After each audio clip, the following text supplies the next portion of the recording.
advanced theming. That's what we're going to be talking about here today. We're getting started. And so yeah, advanced theming. If that's the session you're looking for, great. If you ended up in the wrong room, I will not be offended if you walk out now. Promise. But this is your last chance. So if you don't leave now, they'll lock the door. But yeah, today we're just going to be talking about digging deeper into Drupal's presentation layer. And just a little about me. My name is Thomas Lattimore. Most places online, I'm known as T. Lattimore, Twitter, app.net, Drupal.org. So if you want to bother me or stalk me online, you can contact me through that username. I am a front-end developer for Classic Graphics. It is a company based in Charlotte, North Carolina. And we use Drupal as our primary framework to build pretty complex applications to solve business workflow issues. So most of the stuff that I'm working on is not your normal static website or brochureware. It's real applications that are managing and aggregating all sorts of kinds of data. And I'm a Drupal enthusiast. When I'm not working, I'm thinking about Drupal a lot. I've been working with Drupal for several years now, and try and contribute my time back to Drupal and different things like just different community contributed themes, and also getting into some core development, helping them implement the Twig template layer into Drupal 8. So this session assumes that you have a basic understanding of Drupal theming, meaning the basic anatomy of a theme. You know, what's in the .info file, the fact that a template.php file even exists, what .tpl, .php files are, and how subtheming works. It also assumes that you have a basic understanding of CSS and HTML, and then are at least comfortable with PHP. You don't by any means have to be a PHP developer. I don't consider myself a PHP developer, but you might be a little bit lost in this session if you aren't at least comfortable looking at PHP and understanding what's going on. And session is for those who want to do more with Drupal's default output. This can include the markup, the attributes, and the format that the data is actually in once it hits the user. So what is advanced theming? I consider it overrides, and this is what really Drupal theming is entirely made of. Drupal is a real data-heavy platform, and it just is a fire hose of information. And it's our job as themers to take all that data that the developers are sending out to the theme layer. This can include CSS, the stuff in template.php, and then overriding stuff in functions.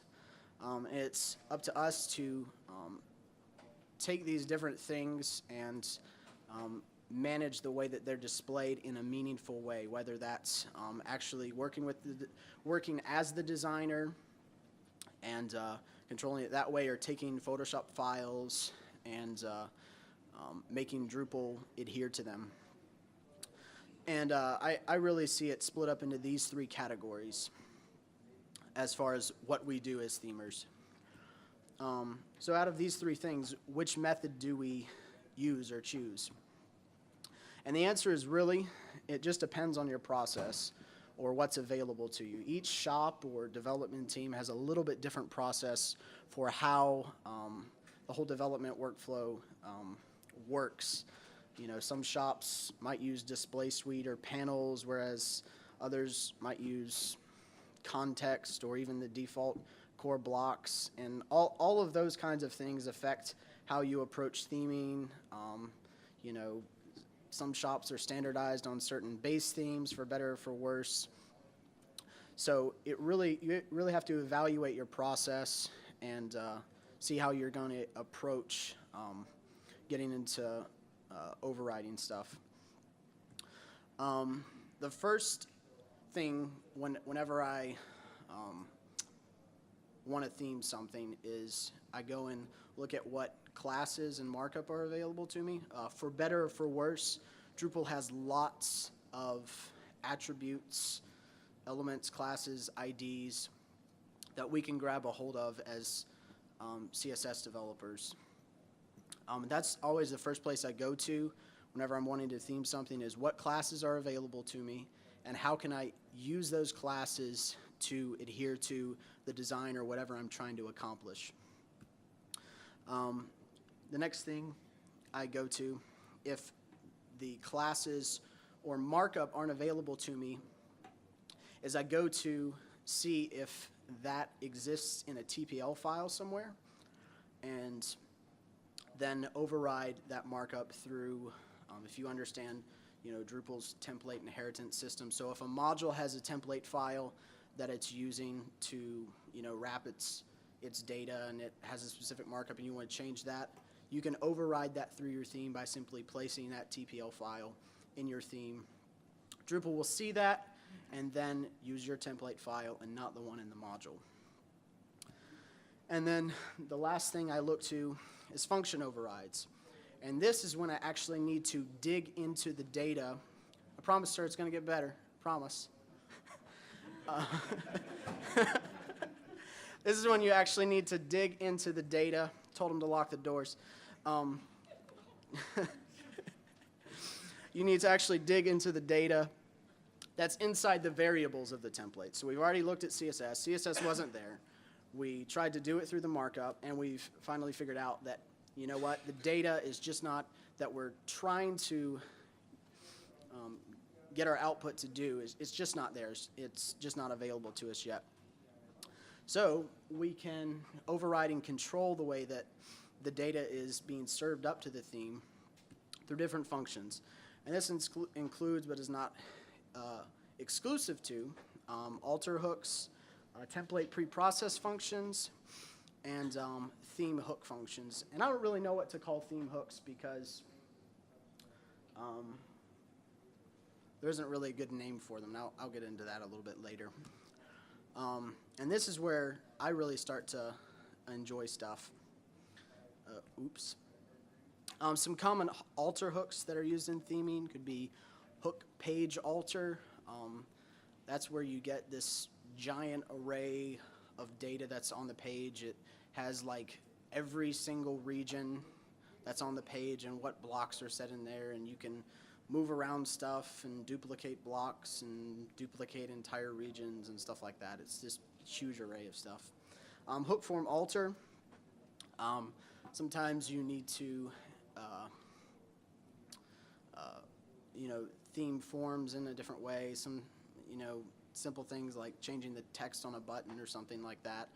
And that's one of those things that, again, I say you need to look at your process and evaluate, is this something that the developer should be doing or something that should be done through another piece of configuration and not in the theme. Hook CSS alter, where you can move around the order in which CSS is printed and do all sorts of other stuff. And these you really have to be careful with, and not just these three listed here, but all alter hooks in general, because there's scary ones like hook query alter, where you could do all sorts of nasty things from your theme and be altering the way pages querying the database and stuff like that. So really be careful with alter hooks, but they're there if you need to use them. Template preprocess includes template preprocess, preprocess page, preprocess node, preprocess user, and a couple more. Template preprocess basically allows you to add and modify the variables before they hit their corresponding template file. So template preprocess page alters the variables before they hit the page.tpl.php, and the same with node and user and so on. It also allows you to add theme hook suggestions, meaning that, so that in the preprocess function, there's this theme hook suggestions array that basically checks for all the template files based on certain conditions. So all the things that are added to, like on the front page. So we have page-front.tpl.php. That's something that's out of core that's available. On the home page, in the theme hook suggestions array, there's an entry to that array that's checking for that TPL file. So we can, based on certain conditions like user roles or user names or whatever you want, add different template suggestions to that array. And so basically, preprocess functions generate the themable output. And today I'm just going to be demoing some of this stuff, and for simplicity's sake, I'm going to be sub-theming Bardic and just using the Devel and Devel Themer module. And let's get started. So here's my theme that I'm going to be working off of today. It's very simple. It's just a page.tpl.php file, a template.php file, and a .info file. Nothing really special here at all. It's just pretty much broken down Drupal theme. And I just have a base Drupal 7 install. Ooh, that's weird. I don't know what's going on here.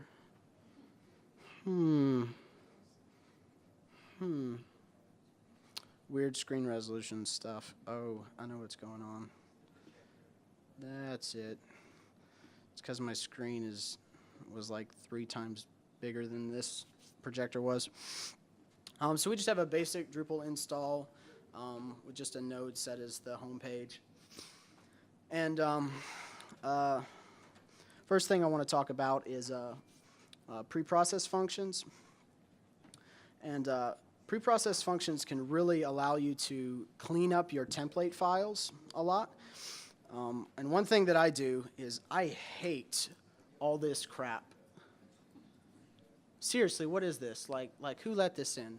And I jokingly say that because I actually reviewed the Bardic theme before it went into core. Like, I was pretty active for a couple months before the Bardic theme went into core. And I don't know why I never complained about that crap. I don't want big arrays like that. I want to, in my template files, have, just very abstracted variables and be able to wrap that in markup and put as much, larger PHP arrays and definitely any business logic into my template.php file. So I want to get rid of this, and I want to print it out as main navigation variable. And to do that, I can go into my template.php file and call the function advancement, because advancement is the machine name of my theme, preprocess. And preprocess function takes 2 arguments. First one is variables, and the second one is the hook. And the hook just checks against what template is being preprocessed, basically. And if you'll notice the ampersand before vars, so vars is being called by reference for all you PHP-minded people in the room. Basically, I can't explain referencing variables by reference. It has to do with the way that we interact with the arrays and stuff, basically. So first thing I'm going to do is make a switch off of hook. And for the case of page, I'm going to go ahead and break. We're going to add a variable to our vars array called main navigation and simply fill it with all that information that we just ripped out of our theme. The only thing we actually need to change here is this variable, because we're at a earlier point in the bootstrap process. So this main menu is actually part of the vars array here.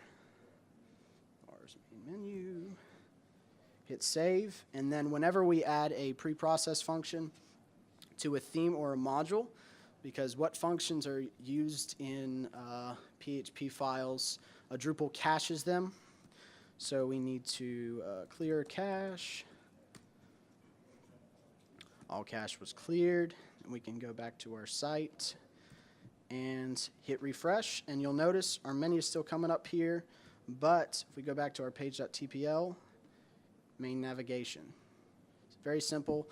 I use this quite a bit to really clean up my template files. I've come into projects where developers did really nasty stuff, like had 30 lines of business logic that really should never be in the theme layer at all, but had all that crap in my template files, and I did stuff like this to really try and clean up everything. And also one thing to note from a performance standpoint is template.php is much faster because it is, and some developer in the room may correct me on this, but it's basically processing stuff before it's hitting PHP template, meaning that TPL files are processed by PHP much slower than stuff in template.php and module files because of the way template.php works. I think it's about 30% faster to put stuff outside of the TPL files, if I'm correct. Someone may correct me on that. Evan, you're a performance guy.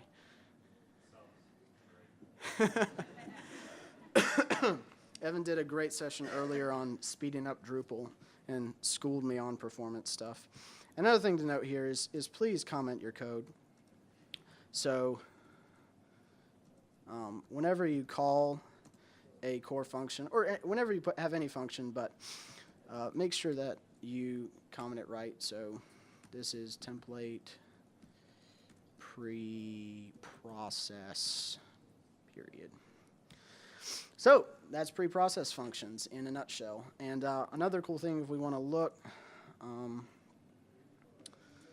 just kind of see what all is available there. How are we doing on time? All right, we're good. DPM is a function that comes with the devel module that prints out some very useful information to the page. So if we look in here, this is all the stuff that we have available from that preprocess function that we can alter.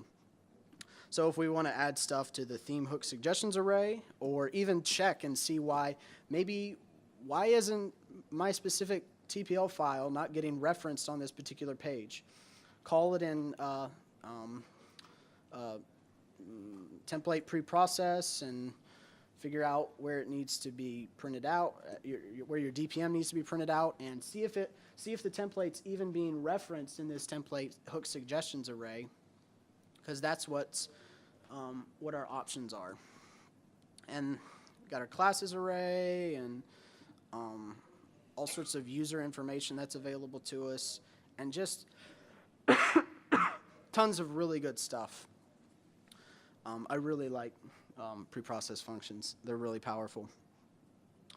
So let's move on to theme functions. And one really useful module that I use on and off, when I say on and off, meaning that I use it and then I turn it right off because it adds lots and lots of markup and JavaScript to the page. That's the devel themer module. And it extends the devel module to expose really cool theme information. But as I said, I don't even leave it on when I'm in development, and you most certainly should never leave it on in production, because it does all sorts of weird stuff to the page to get it to do what it wants. So if we refresh the page, you'll now see we have this cool little themer info toggle box down there. If we click that, we now get this modal pop-up, and we get to see all sorts of really cool information about our page. What template files are being called, what functions are being called, and so on. And inside that, it gives us really cool arrays of all the data, and just exposes some really, really useful information. So Say we wanted to theme the username some weird way. We just click where the username is being generated on the page, and you'll see the function being called to generate that string is theme username. If we click that link, it'll take us over to the documentation page for that. And this is the code that is in core that is actually generating that username. And we can override this from our theme just by copying it into our template.php file. And again, we're going to be nice to other people and comment. Comment your code, please. Kittens die when you don't comment your code.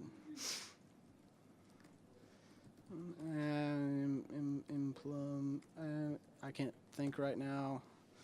Implements theme username.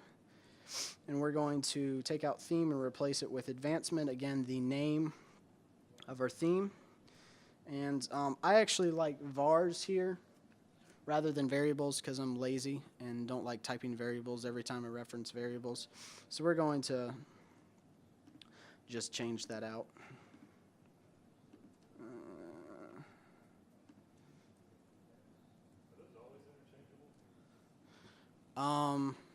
Well, that's just an argument, so you could say foo, and as long as you reference foo down in your function, then it's just an arbitrary variable that's used as the argument. So you could put foobar in there, and whatever argument is being passed into a theme username is just going to get assigned that variable name. So, does it become global? No, it isn't global. No, Drupal only has like maybe 15 or 20 global variables, something like that. So, and again, this, if you'll notice, I don't have an ampersand before this, so it isn't, the variable isn't called by reference, meaning that's why we have to put all this data in there, basically. That's the long short of it from what I understand. Again, I'm not a PHP developer, genuinely. So, what do we want to do here? I missed one? Where did I miss one? Ah, there we go. Glad.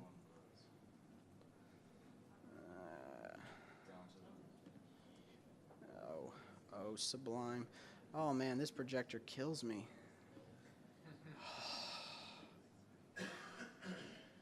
There we go. Shift click that right there, and it'll maximize because it's too big. That green. What? The green icon up top there, red, yellow, green. Shift click it and resize it. There. That looks good. Oh yeah, we had a couple over here.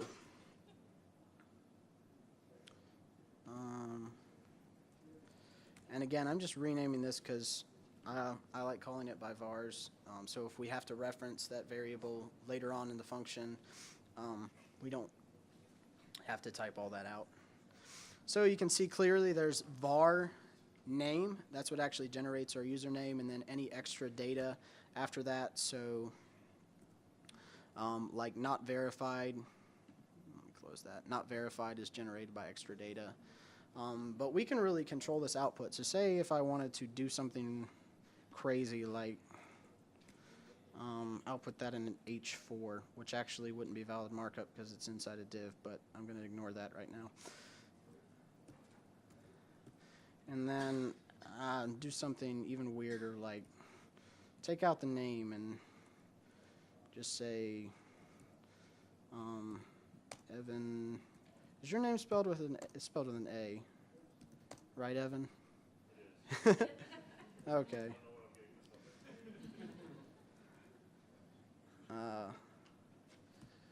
And then we go and clear cache again so that Drupal can pick up that we have that function being used in our template.php. Refresh and hope that no errors happen.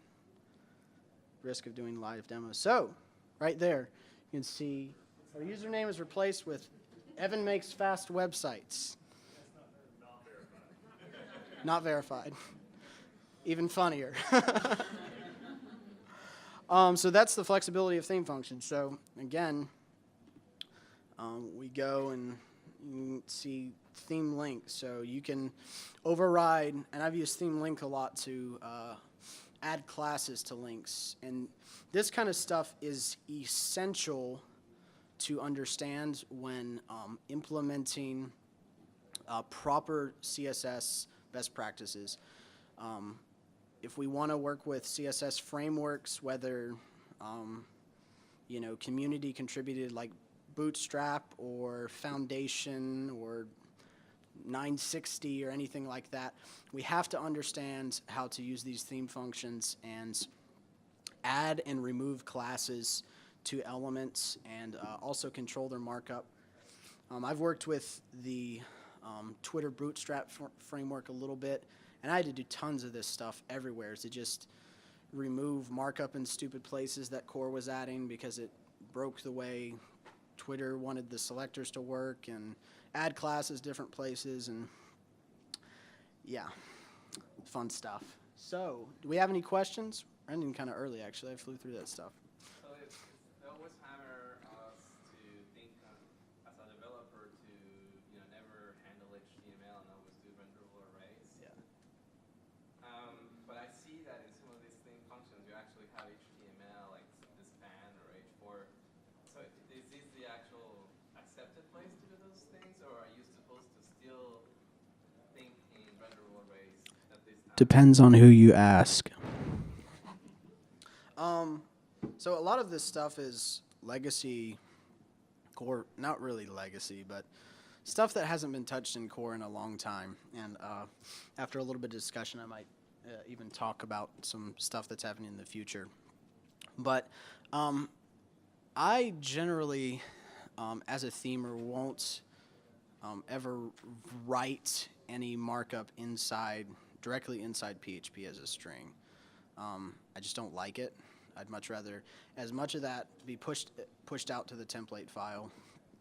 But yes, theme functions really, to more directly answer your question, I foresee that it is all right to put markup in there, because otherwise things like links and unordered lists and stuff like that has business logic in it that doesn't really fit in a template file, or shouldn't be in a template file. It needs to have markup that wraps it. So, any other questions, corrections? Wow. Yes. I'm always hesitant to override stuff too much because I'm worried about when that module updates or something changes that all of a sudden my DCATL file will be relevant for the function change. I don't do that much of it. Does that affect your work a lot, and how do you keep track of it?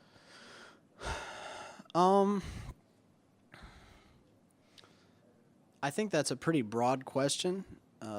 I think if you're sub-theming properly, quote properly, and the developer of, if it's a contributed module or theme, is kind and makes clear notice when there's major changes in that project, I've never personally gotten hosed by overriding stuff.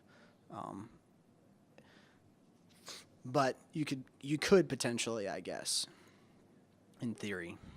But I never have.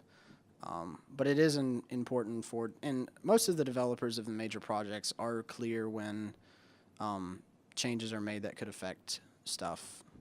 Like, I had to make a change to I maintained the Boron theme on Drupal.org, and someone submitted a patch that moved all the TPL files into a directory that wasn't like the root directory of the theme. And I like that idea because that's actually what I do in my own work. I just hadn't changed it in the theme. But that could have did effectively break your theme if you didn't clear cache when you updated to the latest release of Boron. But I made that very clear in the release notes. So as long as you read the release notes when you update stuff, and of course, always be testing stuff in a development environment before it's pushed to live. Those are best practices that should be followed in every area, regardless of, just this specific use case. Does that answer your question? Or did that? I was curious as a professional, someone who does this a lot, how often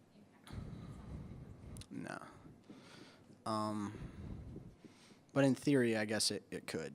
So, yes. Well, do you keep track of your overrides, like separate from your code, so that you can check the release notes, or do you just kind of have it in your head? What if somebody else has written some override code and, you're responsible for upgrading that module theme? Well, the way that overrides work really is, so right now I'm sub-theming Bardic, which is just a core theme. So Drupal actually ignores all Drupal pays attention to, say, if theme username is referenced in the Bardic theme, it ignores that. So if that gets changed or removed or updated, it really doesn't matter to this theme because all Drupal cares about is this right here. So even if I was extending another module's hook or function, the way that the hook process works in the theme, because the theme is the last thing that happens in the execution process of a page being built. So really, all Drupal cares about is this last step. Where you might get hosed is probably more so in template files and CSS. So if you were referencing certain template files or CSS that got phased out in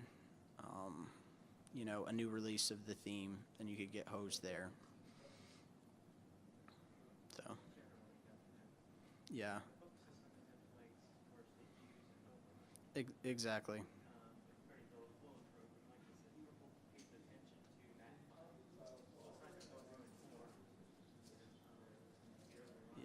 Yeah.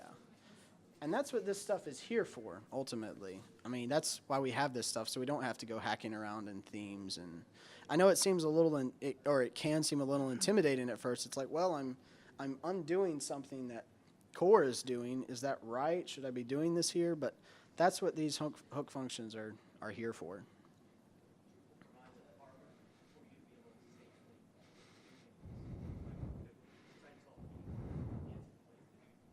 Yeah. The thing I've run into is when a themer overrode a function from a module, and then a later version of the module added functions, and there were new variables that the themer hadn't done anything. Essentially, they were kind of killing them off in their in their theme function because they now got dead-ended. And so everybody said, "There's this great new feature," and I couldn't find it. I kicked out of our theme to a more generic theme, and there it was. Yeah, a good debugging practice is switch to the Stark theme in Drupal. So if something looks weird or you may not know where something's coming from or you don't see something, switch to the Stark theme, which is Drupal's default output. No styling at all. Just some CSS to make columns on the page. That's it. Yeah, it didn't break anything. It was missing. Yeah. In the back there? I was just gonna say, as a person who's had Drupal themes dumped on me by other people, the best thing to do is before you have a problem troubleshoot, read all the files, like FTP in there, and read all those override things. Just suck it up and do it. And then God, it saves so much time. Yeah.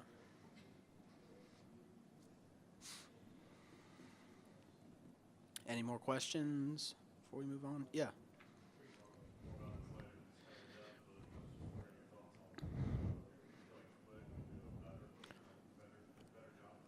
Just about to talk about that. Before I move on to that, are there any more questions? Any more questions before we move on? All right. So, kind of funny thing about this today is everything I've taught you about theme functions when Drupal 8 is released will be obsolete.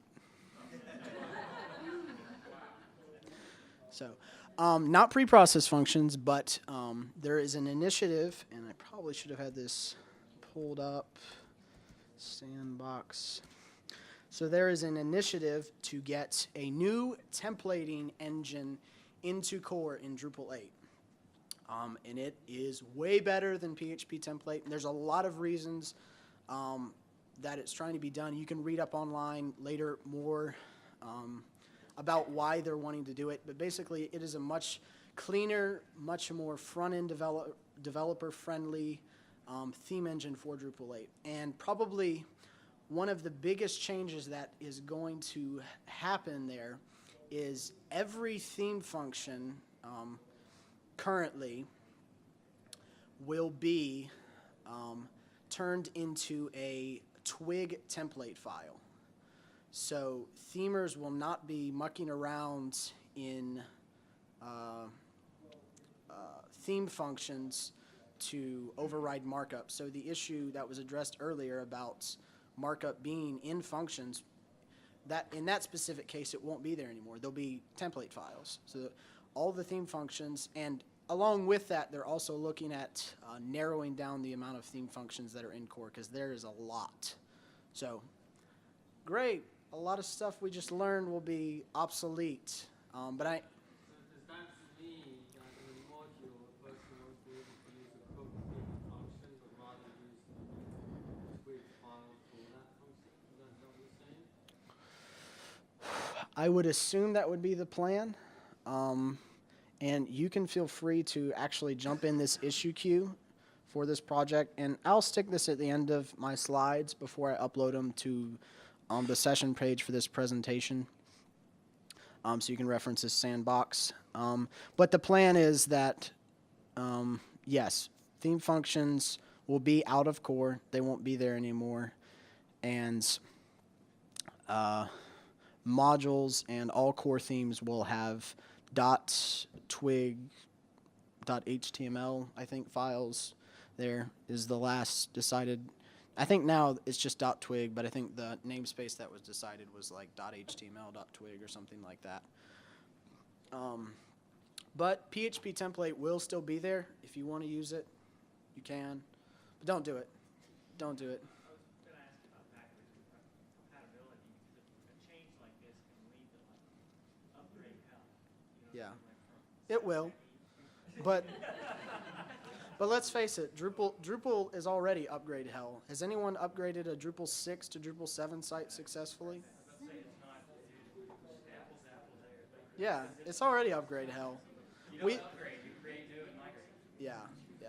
I mean, we have huge sites that at Classic Graphics that have like million record node tables or something like that. Just like massive sites that I mean, they've got to get upgraded because we have to maintain security, compliance. And after Drupal 8's release, Drupal 6 is no longer supported. So we're going to migrate them, I guess, because I don't see any way to upgrade that stuff. So what was that? Yeah, and Drupal 8 makes even bigger. Drupal 8 makes bigger changes than Drupal 7 did as far as stuff is so much more object-oriented, and there's classes everywhere, and it looks totally different. You haven't looked at Drupal 8, go download the dev version and try it out. It's interesting. Though it was broken the last time I checked out a copy. I couldn't install it. But a bunch of stuff's changing in 8, including a new theme engine called Twig. And just in closing notes, there is a lot of low-hanging fruit in this initiative, so if you're interested in getting involved in core development, there currently is and will be even more in the future in the coming months work to do regarding getting Twig into core. And there's lots of stuff for front-end developers to do, like just making Twig template files that are ports of, user.tpl.php and porting that to its Twig version and filing a patch. So this is a really great opportunity for us as themers and front-end developers to get involved in core. I highly encourage you to check it out. If you spend any time in IRC, we hang out in pound Drupal-Twig.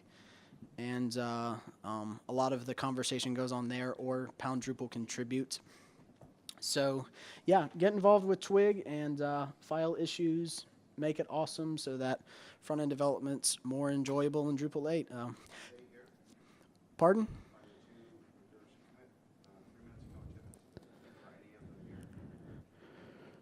What was the question? Are those two people here? Just look at the commitments. There was one 3 minutes ago. Oh, they're actually they're having a sprint in somewhere in Europe today. Yeah, headed up by Morton DK, I think. But there's a lot of traction on this on this project. And then every Thursday afternoons Eastern time, like 1:30, they've been doing a Google Hangout just for like half an hour, where you can come and listen in or even join the conversation as far as where things are moving forward and what needs to get done. But I think, again, just to encourage everybody, this is a great opportunity for front-end developers to get involved in core. I, in the past, wanted to get involved in core development just to see the process, but it's really hard as a front-end person to jump in. This is going to be a great opportunity. There's a lot to do over the next month because code freeze is December 1st, meaning that every new feature, not code freeze, feature freeze, happens December 1st, meaning that every new feature that is currently proposed now, if it doesn't get in before December 1st, it can't get in Drupal 8. It has to be pushed to Drupal 9. So if by some stretch of the imagination we didn't finish all this stuff, like we didn't finish the getting the engine ready, that's not completion, that's just getting the core functionality there. If we didn't get that done by December 1st, it wouldn't happen in Drupal 8. So jump in over the next month. There's a lot that still needs to be done and lots of low-hanging fruit in the issue queue. Thank you for your time, and if you have any questions, you can speak to me afterwards. Thank you.